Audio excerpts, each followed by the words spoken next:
Hello everyone, welcome back to this series leading up to trigonometry here. We will continue with our discussion of college algebra. Today we're going to be talking about inverse functions. So we'll do a quick review of composition of functions and one-to-one functions. We'll define an inverse function maybe in a couple of different ways. We will talk about how to determine and find inverse functions. If we're given a few functions, can we determine if they are inverses? Given a function, can we find its inverse? And then we'll talk about the domains and ranges of those inverse functions. So, as promised, we will start here with a review of one-to-one and composition of functions. So, a one-to-one function is a function in which each output value corresponds to exactly one input value. It's kind of, in a sense, kind of the opposite definition of just what it means to be a function. And we want our functions to be one-to-one so that we can find an inverse function. If a function is not one-to-one, then trying to find an inverse doesn't work out so well. So another way that we can put this is that all output values are unique. Even a third way that we could put this is that if the input values are not the same, then the output values are not the same. So we have a few different ways here to think about one-to-one functions.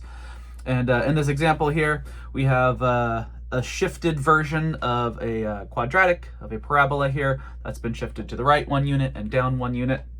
But we can see that there are a couple output. In fact, there's a lot of outputs that are exactly the same, but specifically I'm looking for this output of being 0, and I can see that at f of 0, we get 0, and at f of, I think that's 2, 1, 2, f of 2, we also get 0. So here we do not have unique outputs. This is not a one-to-one function. Sometimes we can use what is known as the horizontal line test to quickly determine if the graph represents a one-to-one function or not. So this one is not one-to-one. But the one next to it here, the g of x is 2x to the third plus 1. This is a one-to-one function. So if we're just kind of drawing some horizontal lines here, we're never going to intersect this graph at more than one spot. So another way to say that is each input has a unique output. There are no repeated output values as we look at this graph here. So that is a reminder of one-to-one functions. And then composition of functions, which I don't think we specifically talked about in a previous video. I know we did talk about one-to-one functions. But composition of functions, so as a reminder, if we are given two functions, f and g, we can create a new function by essentially plugging one into the other here. So we have this new function called f of g. It's got this little circle notation. Maybe if we filled that in, it would look like multiplication or something. But it is an open circle. It has its own thing that you need to do with it, and that thing to do is to plug one function into the other. So here we have a new function that we're making called f of g, and when we apply x, that is the same as finding g of x and then plugging that into the f function. So let's take a look at an example here as a reminder. So here the functions that we have are f of x equals the square root of x minus 1, and then we have g of x is equal to 2x plus 3. So let's look at finding f of g of x in this case, and I just like to write out every piece here so that I don't make any mistakes. The definition here just says that we're going to take the g function and plug it into the f function. Now, if there's enough space down here, I might try it both ways, but we'll see that this is not a commutative operation. F of g and g of f will give us different results. So plugging the order in which we plug these functions in together totally matters. But continuing with what I have here, I'm just going to explicitly write down what g of x is, and g of x is the 2x plus 3 that is over here, 2x plus 3. So now what this is saying is to take 2x plus 3, and anywhere I look in the x function, and the f function, and I see an x, I'm going to substitute in this 2x plus 3. So in my next step here, plugging 2x plus 3 into the f of x function is going to give me the square root of 2x plus 3 minus 1. So again, that is just wherever I saw an x, I plugged in 2x plus 3, that negative 1 at the end, the minus 1 stays the minus 1. And now we can, simplify here a little bit, and we'll get the square root of 2x plus 2. So there we have it. We have f composed with g, like I said. So we have f composed with g of x is equal to the square root of 2x plus 2. I'm just writing that down because let's try this again, and let's just show if we compose this the other way that we wouldn't get, we're not going to get the same thing back here. So let's do, we'll just change colors here.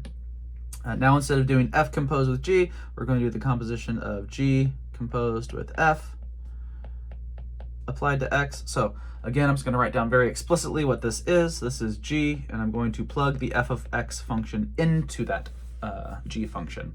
So, well, let's just write down what the f of x function is. It is the square root of x minus 1. So now, just doing the same thing I did before, but just plugging things in the opposite order, I'm going to look now at my G function, and everywhere I see an x, I'm going to substitute in the square root of x minus 1. So this is going to give me 2, substituting in the square root of x minus 1, and then plus 3 at the end here. So we can see, if I scoot this over here, oops. If I scoot this over here, that what this is saying is f of g of x, I'm sorry, g of f of x. What this is saying is that g of f of x is equal to 2 times the square root of x minus 1 plus 3. So we can see, if we're comparing these two here, that we do not get the same thing. We do not get the same thing. We get two different answers, which means that this is not commutative. The order in which we do this does matter. Okay, and that leads us to what we want to talk about here, which is inverse functions. So we're going to start with f being a one-to-one function with a domain A and a range B. So I've kind of written down here that we have this function f. It's going to have domain A, so I'll just write down that this is the domain, whoops, the domain for f, and it's being sent to a range over here for G. So then we can define an inverse function, and we call it f inverse with this notation, which we'll talk more about here in just a minute. But it has a domain of B and a range of A. So we can think about these values kind of just being sent back to where they started from. So this is going to have a domain of B, and the range is going to be A for this f inverse function down here. So the way this is defined here in this very kind of mathy looking notation with this double-ended arrow, which means the left always implies the right always implies the left. Sometimes we read that as if and only if. But what it says, and maybe I'll start with the right hand side here, but that if f of x equals y, meaning that x is going to be sent over to y if I apply x to it. So this value over here, y, is equal to f of x. Well, then we can find this inverse function, f inverse, that will send f of x or y right back over to x. And so we could say that if I'm looking at what the f inverse function is doing, then this is f inverse of y being equal to x. So what we've got is that f will send x to y, and then f inverse will send y right back to x. And this is the reason that we need f to be a one-to-one function to begin with, because if it wasn't, let's say, for example, let's say that x is sent to y, but x is also sent to some other value z. Well, then if we tried to turn that back around and go the other direction, well, now we have two inputs that would be kind of, in essence, being sent back to a single output, which means we don't have a function. So that is why we need the function to be one-to-one to begin with, because if a function is not one-to-one, then we cannot find its inverse. So another way that we could describe inverse functions here is to look at this composition of functions, which is why we started off by talking about that. So if we let f be a one-to-one function with its inverse, f inverse, then we have these relationships where if I take f inverse and f and I compose them together, then the result is just what we started with. X will give us x back. And same thing if we compose them the other way. So at the beginning I said, oh, the order in which we compose functions totally matters. If functions are inverses of each other, then the order turns out it doesn't matter. And even more important, the input will always be the output. The input and the output will always be the same. So we need to start in the correct domains. So this top one is true for all x in the domain of f, because that's where we're starting. We're starting with our composition, we always think about moving right to left, and we're starting by looking at f of x, and then we'll plug whatever that value is into f inverse. So that's why we're starting here in the domain of f, and in the bottom one here, we're starting with the domain of f inverse. And remember that those domains and ranges just kind of trade off depending on if you're looking at f or f inverse. So before we look at a few examples here, let's look at this just kind of notation thing here. And this is saying to just be careful, because f inverse of x is not the same as the reciprocal 1 over f of x. It's kind of just like a bastardization of notation here, because it is borrowing the fact that a to the negative n is equal to 1 over a to the n, because for multiplication, taking the reciprocal is an inverse. But we are here generalizing this to mean just the inverse function and not the reciprocal function, and that doesn't have to always be a reciprocal. So just be careful here that these two are not the same. Do not take a reciprocal when we're trying to find an inverse. Okay, so suppose f is a one-to-one function, and what it's saying here is that f of x, or f of 2 rather, is equal to 4, meaning that if I have an input of 2, 2 is coming from my domain, it's being sent to 4 in the range. Then f inverse of 4 is taking 4 from its domain and sending it back to 2 in its range. So, like what we see here is we see f sending 2 to 4, and then we see f inverse sending 4 back to 2. And we can do the same thing here, that if I have f of 5, well, f is sending 5 to 13. So where is f inverse sending 13? It's going to send it right back to 5. So these inputs and outputs are just flip-flopping positions depending on if we're talking about f or talking about its inverse. So in the next example here, we're going to suppose f is a one-to-one function. That means it has an inverse, with a domain and range both being all of the real numbers here. So we don't have to worry too much about which domain or which range we're coming from, because it's all real numbers. We don't have to be too careful here. But f inverse of f of 5 is just going to give us 5 right back. So this is just looking at kind of like this first one here, where the input will be the output, because we're going to take 5, we're going to apply f to it, and then we're going to send it right back to where it came from.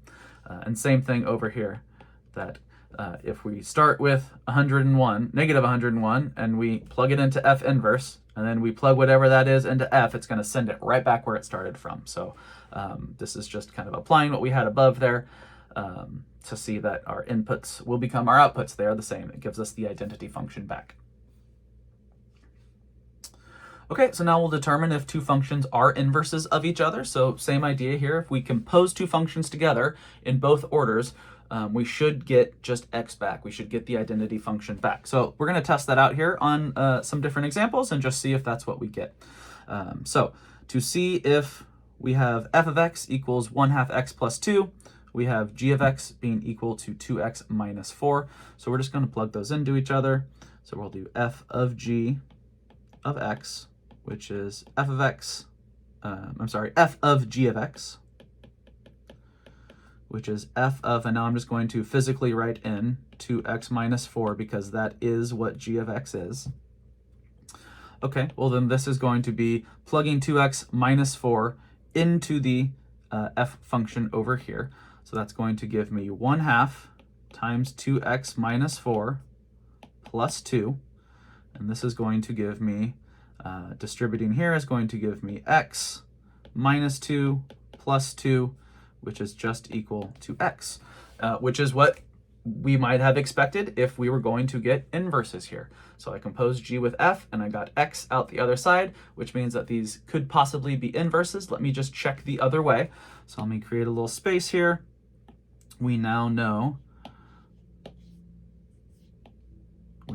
that f of g of x is equal to x from our work there. So let's try the same thing in the other direction.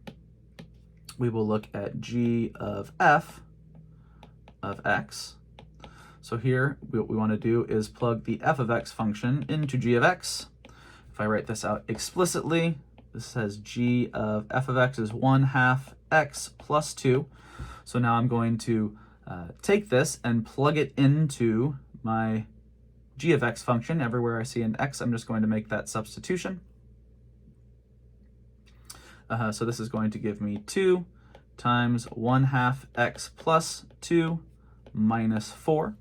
So distributing here, this is going to give me x plus 4 minus 4 is just equal to x. So in both cases, we end up just getting x as our output. We get the identity function back, which means, yes, in this case, let me just create some space here.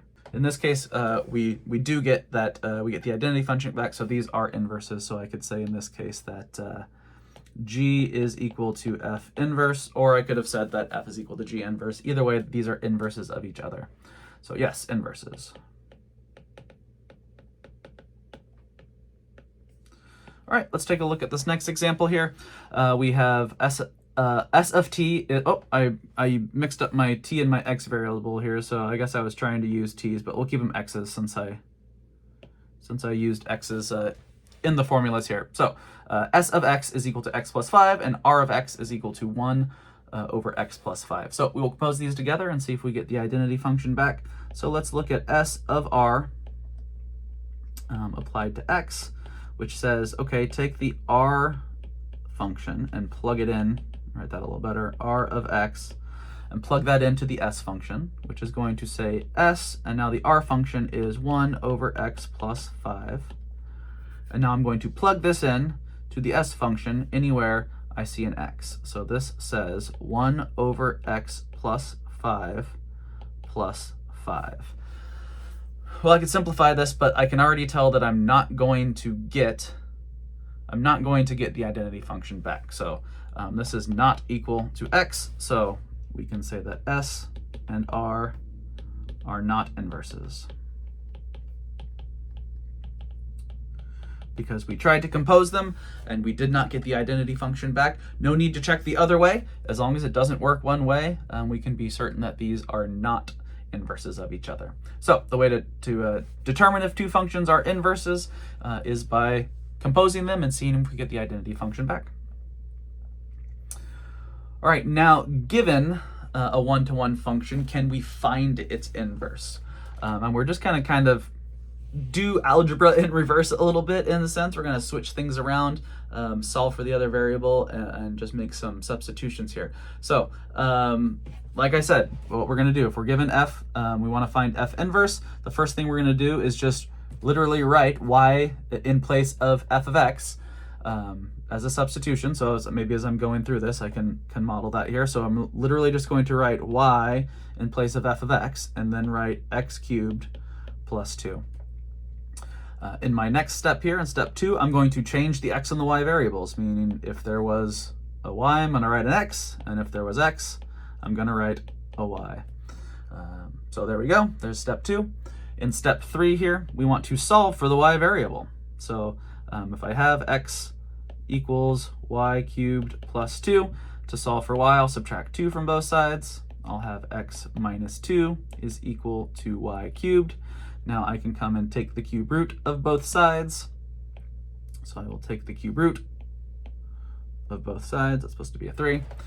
So now I have y is equal to the cube root of x minus 2. And then in our fourth step here, what we want to do is just make the substitution back. I made a substitution for y before. Now what I'm going to do is, instead of writing y, I'm going to write f. So this is my fourth step. Write f inverse of x is equal to the cube root of x minus 2.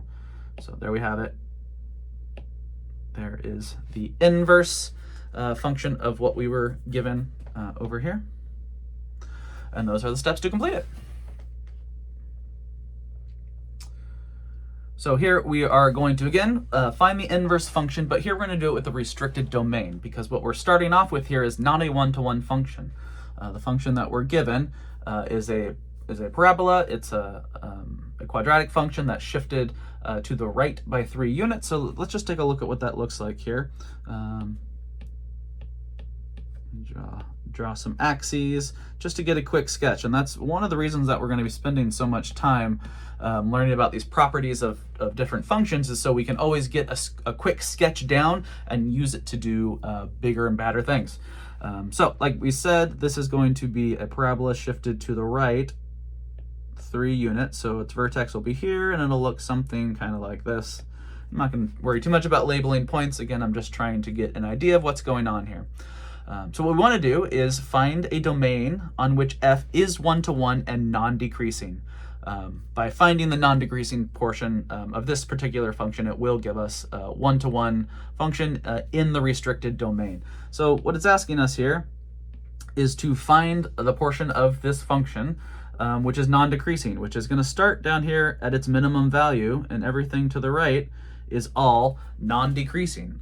It is all increasing, or at least staying constant. I mean, the only point that was really we have to worry about is the vertex there, but everything to the right of that is certainly increasing, which means that our restricted domain